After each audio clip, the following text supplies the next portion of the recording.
Hi, I'm Mahalakshmi Sampson. I'm a counseling psychologist and a personal excellence life coach. This video is a very important video I feel that I'm making now. And what is this about? This is not a video about dowry. This is not just about domestic violence or sexual abuse in marriage. This is about what happens when a woman full of life, full of potential, gets trapped in a web of roles, expectations, and silence. And amidst that, she loses the most important thing that she has got, that is her I, her sense of self. Yes, I'm talking about Rithanya, the 23-year-old woman newly married with dreams in her eyes, but who chose to end her life within few days of marriage because of all that has happened in her life. This is the story of Rithanya. So if you closely observe what has happened in her life, right? Dowry demands, beating, sexual torture, all behind closed doors, all hidden under the mask of adjusting. She told her parents, it's not that she didn't say it, she did reach them out, but they hesitated. They have told her that let's give it time, we will talk to them, try to adjust. And somewhere in that waiting, in that slow erosion of dignity, Rithanya broke. She chose to end her life, leaving behind a painful question: why didn't anyone stop this? But maybe the harder question is, why didn't she feel she could stop it herself? It's because, we are not aware that we are trapped in the roles that we play. We live in a society where being a good daughter, a respectful wife, a quiet daughter in law often takes priority over being a whole, healthy woman or human being. We are trained to place our roles like a ladder. If you can see, imagine a ladder in front of you, the roles would be like, daughter, wife, daughter in law, mother, professional, women, and somewhere at the end, far below, often invisible, lies our I, the sense of self.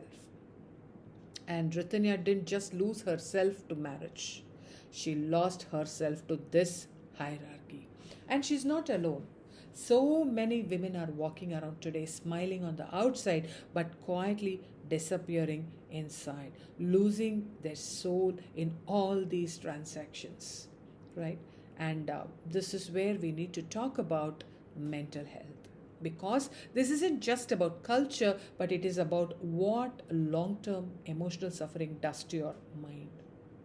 When you're constantly told to adjust, when you're shamed for saying no, when even your own family hesitates to stand by you, then what happens is you begin to doubt your own reality. There is a huge possibility that you start thinking, maybe I'm overreacting, maybe this is just how marriage is and I just have to live through that. Maybe I am the problem. But believe me, that is not the truth. That is trauma. And trauma doesn't just hurt, it confuses, it silences, and it paralyzes.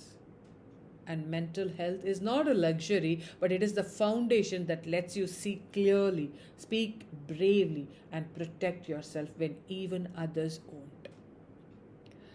Let's be honest, even those who love us may not be always be able to protect us. Isn't it? Is that true or not? You need to ask yourself. And in the case of Rithanya, parents were hesitant.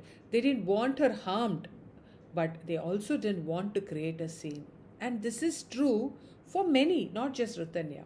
Because we live in a culture where community image is placed above individual suffering, we are being told, we are being, told to be tolerant, where being tolerant is praised and self respect is seen as rebellion. So, what do you do? Where the world doesn't stand by you, in that world, what do you do? It's an important question to ask.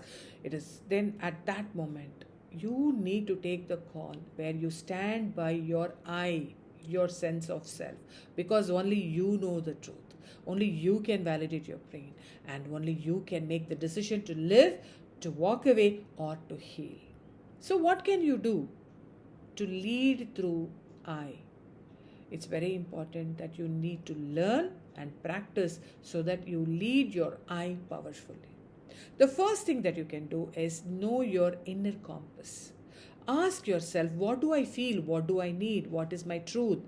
Not just what I have been told. But don't stop there. Also ask, is this feeling rooted in fear or freedom? Do I need a second lens to view this? Can I get help to validate what I am carrying? These are the very important questions that you need to ask yourself. And why you need to ask these questions is because your compass needs fine tuning. And this fine tuning will help you, right? Through reflection, support, and conscious checking in, so that you'll be able to see what is happening to you very clearly so that you can make your choices. And the second one is about challenge the conditioning with wisdom. All of us, we are conditioned. We are conditioned how to think, what are our values, how we have to present ourselves, what are the choices that we need to make. All these comes from challenge. All these things comes from conditioning, right? We need to challenge this conditioning. And the conditioning takes every decision in our life unless we question it. So that is the reason we need to challenge it. So it's not about breaking rules for the sake of it, but it is about asking, is this belief serving me or stifling me?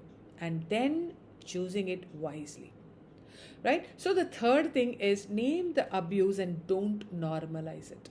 Learn to differentiate between discomfort that is necessary for growth and suffering that is normalized in the name of tradition. Even in silence, let there be self respect. Even in obedience, let there be choice. It's very important, right? And the fourth one is build emotional mirrors around you. And we need mirrors. We definitely need mirrors, because not just to reflect our beauty, but our blind spots too. Therapy, friends, mentors, these are the people who can help us validate or question our reality so that we can see our truth more clearly beyond the conditioning that we have. Your truth matters, but it also needs space to be seen, heard, and reflected back. So find a good therapist in your place. Find a safe community. What I mean by safe community is a safe, non-judgmental space, so that you can see your truth, you can be yourself, and you can grow there. Right? So because it's also very important, because your mind will sometimes lie to you when it is wounded. And when you make these choices, you're actually giving yourself an opportunity where someone whom you trust, right, can help you to see clearly what is happening to you. So the I in you must be strong. At the same time, it should also be humble enough to seek clarity.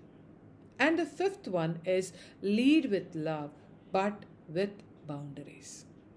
Yes, you need to love others, right? When you're ready, you can forgive others. It is important to nurture relationships, but at the same time, right? You need to understand it. All these need not be done at the cost of your peace, not at the price of your dignity.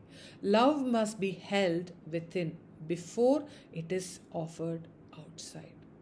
And this love is the self love. And this self love is not selfish, it is survival. It is saying, I will not lose myself to be accepted. I will protect the I, even if it means disappointing others. Right? This is very important. And these are the 5 things that you can practice, learn and practice, so that you can protect your I very powerfully and lead yourself through that.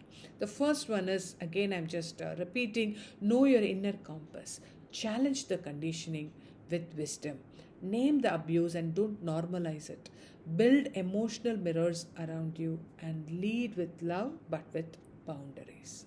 Right? So to all women watching this, and to everyone who has ever been stuck between who they are and what they are expected to be, let's stop calling endurance strength. Let's stop calling silence as respect. Let us also stop calling survival as life. You deserve more and you are more. Right? So if this message has stirred something in you, don't keep it to yourself. Share it with someone who needs to reclaim their voice. And if you're ready to begin your healing, reach out to a very good therapist. Start your therapy, start journaling, and start leading your life from the inside out. Because the I in you is not weak, it is the most powerful place to live from. So, as I close, thank you for being here. And to Rithanya, may your story never be forgotten. So, this is not a video against marriage, family, or tradition. This is about giving yourself the self love to reclaim the self and help yourself. Thank you.